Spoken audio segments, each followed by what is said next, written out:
নামে খেলার মাঠ বা পার্ক হলেও নেই কোনো সুযোগ সুবিধা। হাঁটা চলার জন্য নেই ওয়াকওয়ে, বসে বিশ্রাম নেওয়ার জন্য নেই কোনো বসার ব্যবস্থা। মাঠের চারপাশে নেই ছায়া দেওয়ার মতো বড় কোনো গাছ, নেই শিশু কিশোরদের খেলাধুলার পরিবেশ।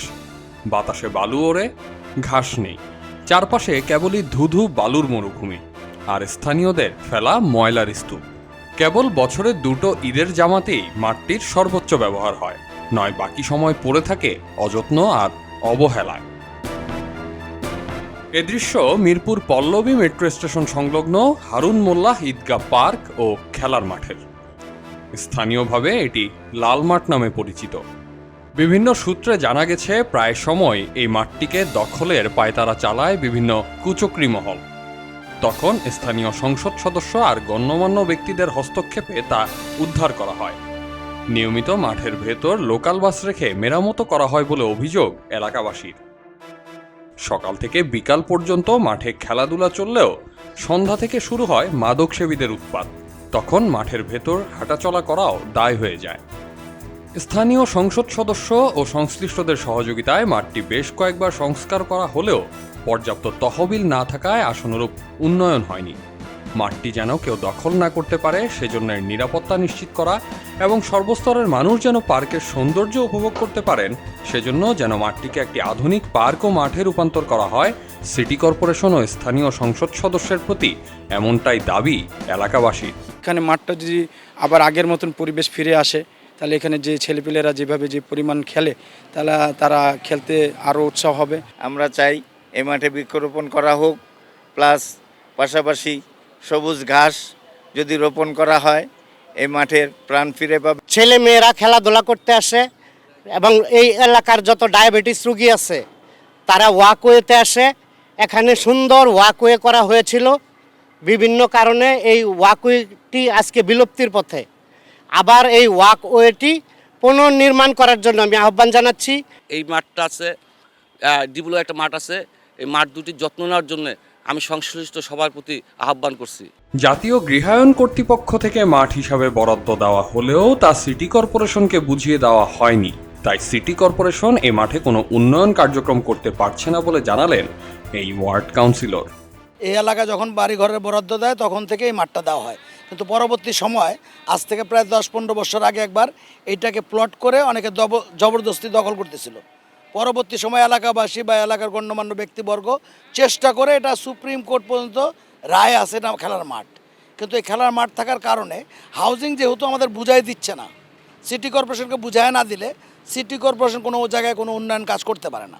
তো আমরা ইতিমধ্যে মাননীয় এমপি মহোদয়ের মেহরবানিতে এই দখলের পর উনি আবার এই যে বাউন্ডারি ওয়াল টল করে দিয়েছেন নিজে। আমরা সিটি কর্পোরেশনের মাধ্যমে এইটাকে উন্নয়ন করব যাতে আমাদের এলাকার ছেলেপেলেরা এখানে সবসময় খেলাধুলা করতে পারে। ঘাস লাগানো হবে এবং পরবর্তী সময় এটা আমাদের ঈদগার কাজেও লাগবে। আপনারা দেখবেন একটু পিছনের সাইডেই আমাদের ঈদগার মেম্বার আছে, এটাও মাননীয় এমপি মহোদয় করে দিয়েছেন। তো আমরা চাচ্ছি যে হাউজিং আমাদেরকে সিটি কর্পোরেশনকে জায়গাগুলো বুঝাই দিক। তবে স্থানীয় সংসদ সদস্য শোনালেন আশার কথা। ছোট্টবেলায় দেখেছি এই মাঠে এলাকার শিশু থেকে শুরু করে বয়স্ক লোকরা হাঁটাহাঁটি করতেন, খেলাধুলা করতেন।